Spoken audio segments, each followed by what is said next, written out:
Hello everybody and welcome back to the channel. If you're new here, we talk about all things positive with your fandom. And on Tuesdays, we talk about horror. And today we have some news from different horror sources. All about Blumhouse, actually. We have news about the new Halloween film, of course. But it keeps on coming up with more news for us to report, more rumors for us to talk about. And we have some talk about a possibility that Blumhouse will do a Nightmare on Elm Street film. So let's jump right into that. So first, let's jump into this Halloween news that's come out. Apparently, some people have been talking about what we can expect of Halloween.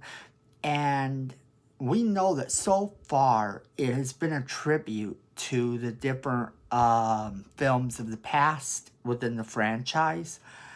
And this time, the sources are actually saying something a little bit different. They're talking about the possibility that this particular Halloween film not just be about Michael Myers killing a bunch of people and Laurie Strode having to stop him. And that's kind of what was said. And that leaves something new on the table.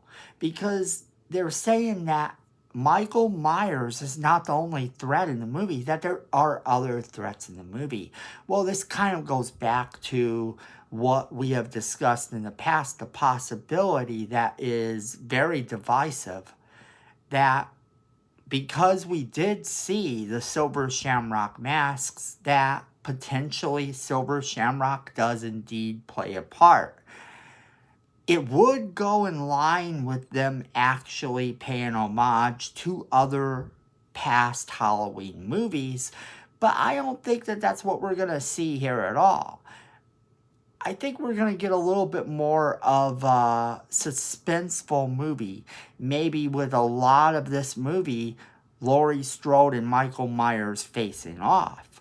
This might have the fewest kills out of any of the Halloween films ever. There is that distinct possibility. And going back to what Jamie Lee Curtis has been saying all along, this movie is going to upset a lot of people. Maybe we're getting a suspenseful type of movie rather than a straight horror. They're going to focus more on the what makes Michael Myers tick while he's chasing down Laurie Strode. That's a very distinct possibility. On the other hand, we could really be getting that Silver Shamrock story. I know a lot of people would be really mad about that. But if it's done in a certain way, I think we come out of this going, wow, they redeemed Halloween 3, then what's the harm? But here's the thing about that kind of gets to me a little bit.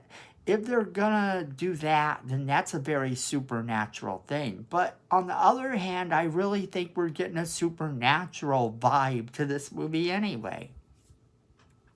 Because, let's face it, in the first half hour of this sequel reboot franchise, the very first half hour,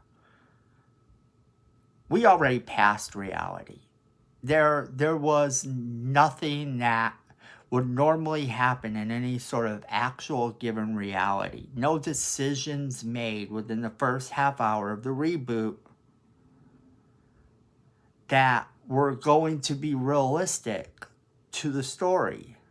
I mean, Michael Myers gets his mask, and the mask is the entire reason he escapes from his prison.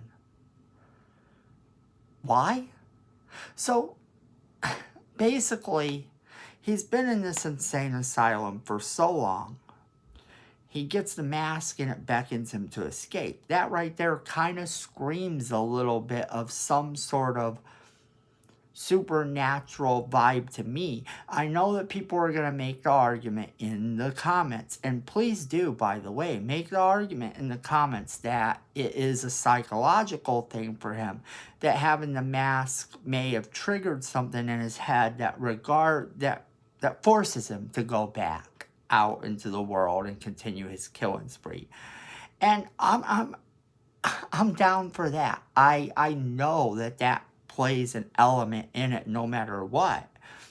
But the very simple fact that he stayed in there for so long without doing anything, and then the mask comes into play, I wouldn't be shocked if the mask somehow is some sort of supernatural type of thing. However, that would be dumb. In a lot of ways, that would kind of be dumb unless it does play into some sort of mythos. And I don't know how they do that. I'm not going to claim that I know how they do that.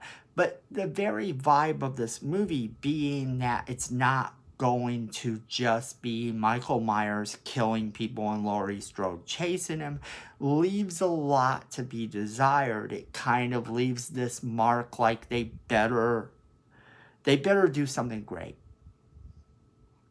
Because here you have a slasher film, and you're talking about it's not just going to be about this slasher, that there's going to be some other elements in it that are threats. So I'm kind of curious what these other elements are. To me, it's almost got to be some sort of supernatural vibe. It has to be. But I want to know what you guys think in the comments about that. Okay, so let's talk about the possibility that they are going to be doing a new Nightmare on Elm Street film. Jason Blum was saying in an interview that he was down to do a Nightmare on Elm Street film. Now, this wouldn't have gotten much traction except that he recently had done an Exorcist film and he brought back Ellen Burstyn. Now, that in itself is still not a big deal. What makes this worth talking about is that when the pandemic started a few years back, the Wes Craven estate had just gotten rights back to the Nightmare on Elm Street. And with it, they decided that they were going to start to work on other projects. They were going to start to work on other movies. So what happened is they began to shop around a little bit, see who's interested in doing a Nightmare on Elm Street. Well, pandemic happened, things slowed down.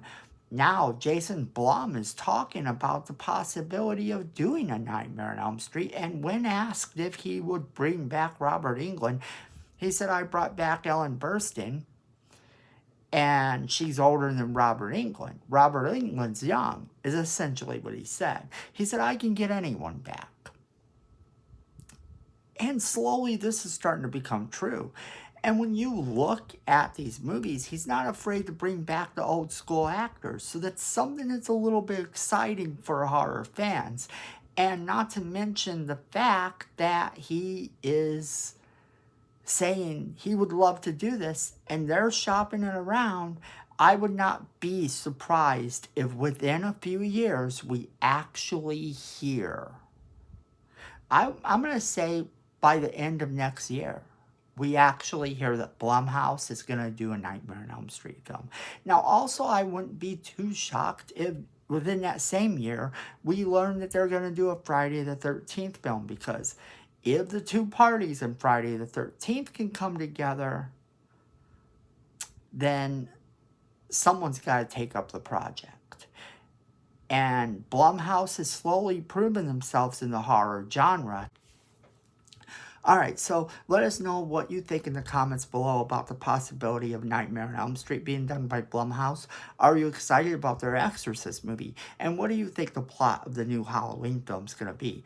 And don't forget to leave us that comment, because YouTube likes it when we hear from you, and we like it too. Also, make sure you're sharing this video with all of your friends so they get the same great content you're getting. And then, don't forget to hit that like button. YouTube likes it when you like us, and of course, we want you to like us too. So then, friends, Don't forget also to hit that subscribe button because it's free. And Miko thinks we need more subscribers. And this face wouldn't lie to you. So, hit that subscribe button and hit that notification bell so you don't miss a single video we do. And then, friends, remember, at the end of the day, fandom is family.